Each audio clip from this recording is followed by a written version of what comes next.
আমার বক্তব্য অনেকের পছন্দ নাও হতে পারে, বাট আমি সারা জীবন ভর স্পষ্ট কথা বলে এসেছি।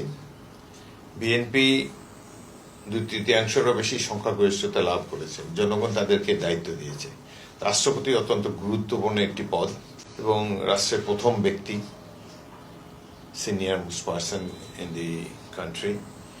সেই হিসাবে আমি মনে করি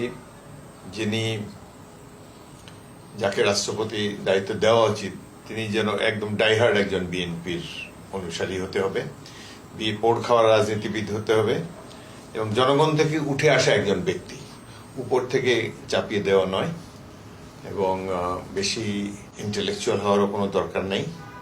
সহজ সরল ব্যক্তি যিনি জনগণের কথা বোঝেন। একটা জিনিস দেখেন, আমাদের চমৎকার কিন্তু উদাহরণ রয়েছে পেশে, জাস্টিস শাহাবুদ্দিন আহমদ। এই ধরনের সৎ ব্যক্তি বাংলাদেশ কখনো দেখে নাই। তিনি একটা টেলিফোন করেছেন পুত্রের কাছে আমেরিকাতে, সাথে সাথে টেলিফোন ডিপার্টমেন্টকে বলেছেন বিল কত। টেলিফোন ডিপার্টমেন্ট জানাচ্ছে যে রাষ্ট্রপতির এখতিয়ার আছে, এটা পেইড, এটা লিগালি রাষ্ট্র পে করবে। তিনি বলছেন না, তাও আমি নিজের থেকে পে করব। একটা স্যুট নিয়ে ঢুকেছেন, একটা স্যুট নিয়ে বের হয়ে এসছেন। এই ধরনের নির্লোভ সৎ বিজ্ঞ ব্যক্তি প্রয়োজন বাংলাদেশে। উনি অবশ্য কোনো রাজনৈতিক দলের নয়, বাট বিএনপিতে নিশ্চয়ই ত্যাগী অনেক রাজনীতিবিদ আছেন, অনেক উত্থান পতনের মধ্যে গিয়েছেন, অনেক নিগৃহীত হয়েছেন স্বৈর শাসকদের দ্বারা। জনগণের পালস বোঝে এই ধরনের একজন ব্যক্তি। জনগণের পালস বোঝার রাজনৈতিক দলের নেতাদের পক্ষেই সম্ভব, বাইরের লোকের পক্ষে এটা সম্ভব না।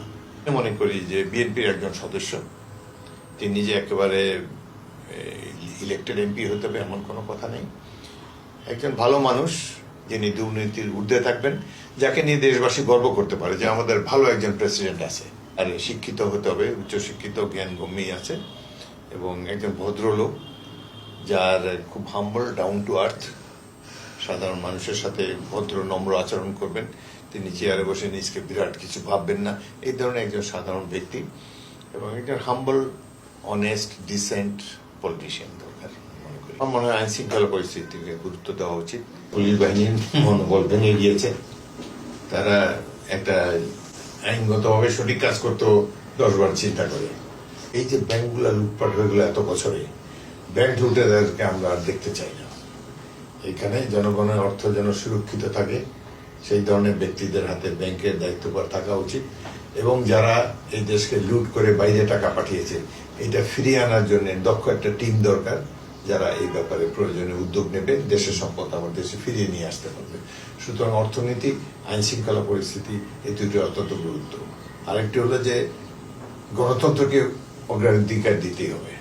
এতদিন যাবৎ দেশের মানুষকে, সাধারণ মানুষ নিগৃহীত ছিল। সাধারণ মানুষকে যারা ক্ষমতায় থাকে তারা মানুষকে মানুষই মনে করে না। নাগরিককে সম্মান দিতে হবে তাকে।